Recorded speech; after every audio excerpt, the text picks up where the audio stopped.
چی کار کردین با این مردا شما؟ لا اله الا الله. بابا مگه جنگه؟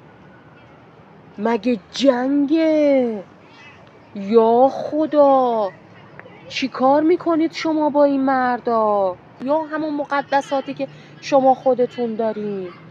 بس امو کوتاه بیاین. جیب خدا شاهد، ما اینجوری تربیت نشدیم.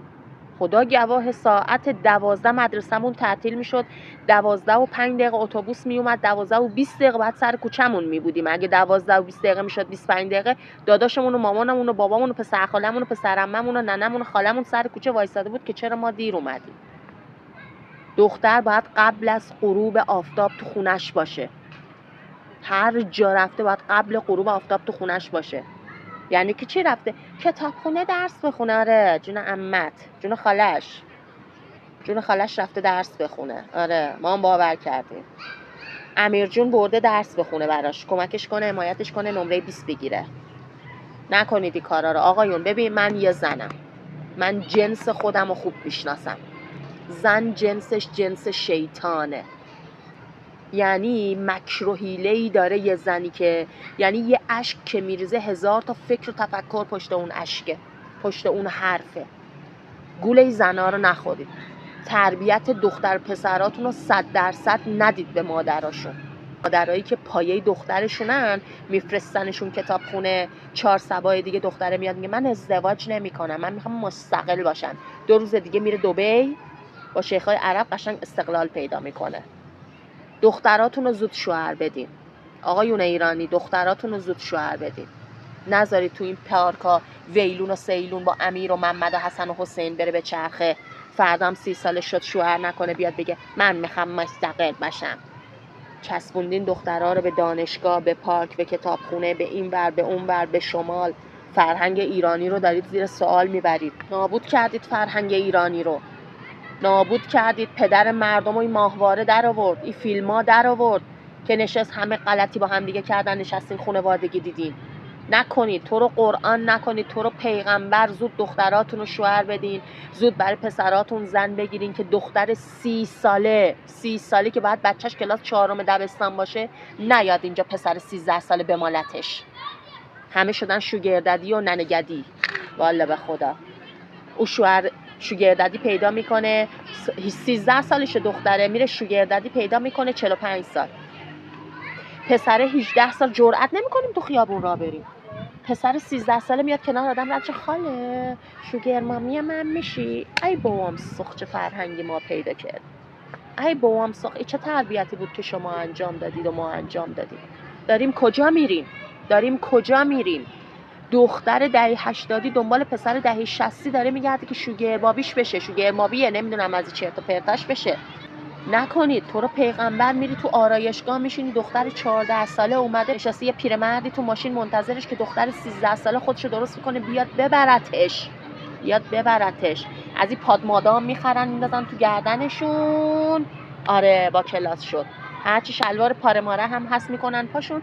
بعد باباش از سر کار میاد میگه عزیزم دخترمون کجاست؟ میگه وای بیچاره از صبح داره درس میخونه، داره تلاش میکنه، داره درس میخونه که انشالله بتونه تو زندگیش موفق باشه. یا آخرش باید بره کیون بشوره. ریدن تو هرچی شوگرددی و شوگرننیه. شاشیدن تو این فرهنگا، شاشیدن تو این اجتماعی بودنا، شاشیدن تو این با کلاس بودنا. ریدن به اون کسی که این فرهنگا رو وارد فرهنگ ایرانی کرد. اینجوری بودیم ما، اینجوری تربیت شدیم. خدا شاهد خواستگار میومد برامون طبق از هر قشر خواستگار برامون میومد. الان دختره میشه 35 ساله، سگم نمیاد نگاش بکنه. چرا؟ به همه داده. 60 عمل جراحی رو صورتش انجام داده. تا ساعت 1 شب بیرونه. میگه کجاست؟ رفتیم آسمون رو ببینیم. آسمون خیلی زیبا بود. زیر آسمون رفته آسمون رو ببینه. بوی بدبخت، پدر بدبخت، بوی بدبخت که داری نون در میاری نمیدونی ننش چجوری داره تربیتش میکنه. دختر لنگه ننشه چون ننش تربیتش میکنه. بازم میگم نیومدم به هیچ زنی و هیچ مادری توهین بکنم. اومدم به اون آدمایی بگم که حواسشون به زندگیشون نیست. دارید بد تربیت میکنید، دارید جامعه رو به گند میکشونید. خدا شاهد من دختر داشتم 12 سالش بود شوهرش میدادم میرفت. به امام حسین شوهرش میدادم تو 12 سالگی میرفت تا رنگ و روی یه چیزا رو نبینه. از صبح اومدم تو این پارک نشستم او میماله او فلان میکنه. حالمون به هم خورد، حالت تهوع گرفتیم. مردای ایرانی حواستون به زندگیتون باشه، احترام خانوماتون رو داشته باشید، به خانوماتون احترام بذارید، دوستشون داشته باشید، اعتماد کنید بهشون، ولی مطلق نه. اعتماد مطلق بی‌بند و باری میاره. ببین یه چیز واقعیتیه، خانوما باید بپذیرن زنا احساسی تربیت میکنن، مردا منطقی تربیت میکنن. مرد 4 تا چیز بیرون میبینه میاد به دخترش میزنه تو سر دخترش، میگه بیشین سر جو جمالت. بعد ننش میاد میگه نه این رفته درس بخونه، نه جون خالش، لنگه خالش اینا. خودتونم کنترل بکنید دختراتونو، خودتونم حواستون به دختراتون باشه. زنگ بزن گفت دخترم کجاست، گفت کتابخونه، آدرس کتابخونه رو بگیر برو کتابخونه. گرچه بین راه ننش زنگش میزنه میگه بابات داره میاد کتابخونه، اسنپ منو برسون فلان کتابخونه. همراهی کردن اشتباه مادرها با دخترها در راه اشتباه باعث میشه که ازدواجا کم بشه. چرا میگیم ازدواج نمی‌کنیم؟ ببین آدم عاشق بشه به فکر یخچال و پول خونه و اینا نیست. اینا از بس که میرن این روابطا رو توی زمان مجردیشون میبینن دیگه کیف و حالی براشون نمیده زندگی و ازدواج و اینا. یارو میگه با من مستقلم، دستم تو جیب خودمه، هر فیتانی هم که دارم میکنم، با روزی 10 تا مردم دارم میپلکم، آقا بالا سر میخوام چیکار بکنم، شوهر میخوام برای چی؟ فردا شوهرم که 6 تا گوشی موبایل داره، یکیش تو صندوق عقب ماشینشه، یکیش تو جیبشه، یکی تو شورت، یکی تو سوتیانشه، یکیش محمد آقا، یکی امیر آقا، یکیش آرایشگر، یکی فست فود، یکی فلانه، که هر کدوم نیاز شد ان شاءالله تو هر قشری یه دوستی داشته باشه بتونه به سر بزنه. خاک بر سر ما که رسیدیم به اینجا که بخوایم به روزی برسیم که تو پارکامون بیان دخترامونو بمالن، باباشم بدبخت سر کار داره پول در میاره، به فکر که دخترش میخواد آینده دار بشه. ای میخوام 100 سال سیاه نشه. همینا میترشن، بعد میان میگن پسرا کنسلن، کسی که بنز نداشته باشه، بی ام نداشته باشه، این مگسو هم هیمار خورد کنسله. اگه کنسل بود لوی درختان نمیمالوندنتون. یعنی نمیگه پسر کنسل، پسری که بنز نداره. لوی درختای پسرا چیکار میکنن با شما؟ مگه نه الان سوار بنزش باشی بری اونجا؟ لوی کاجا دارن میمالوننتون، همین پسره که کنسلن. آره سر و تهش هم بزنی شما باید بری زن همین پسرها بشید. درست زندگی کنید، آباد زندگی کنید، با شعور، با فهم، با درک. ما ایرانی هستیم، همش دم میزنید ما ایرانی هستیم.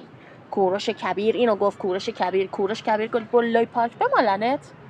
کوروش کبیر گفت 30 سالت بشه با 100 تا مرد بپلک، شوگرددی و شوگرننی پیدا بکن. کوروش اینو گفت.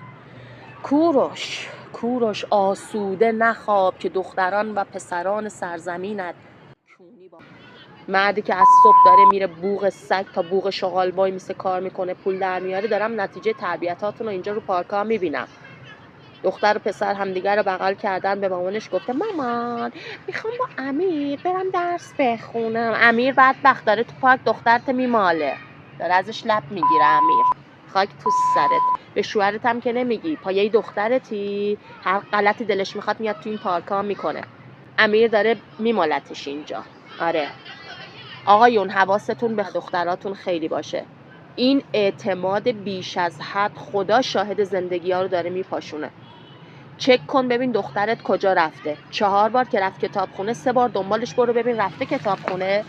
این یه نمونهش. ببینید گفتی دوست پسرت متولد چنده؟ متولد 76. کل اختلاف سنی دوست پسرت با دوست پسر من 2 ساله. خب حس نمی‌کنی جامون برعکس شده؟ چیکار کنم مامان جان، دست من نیست، کار خداست. نه عزیزم کار شما بعد 60 میان است. خودشون هم میچسبونن به 60 ها. مادر من تو 40.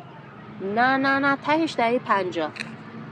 60 ماییم که پسر جرئت نمیکنه 5 کیلومتریمون راه بره، تخم نداره راه بره کنارمون، خایه نمیکنه کنارمون راه بره، ما لنگ میزنیم 2 شقش میکنیم.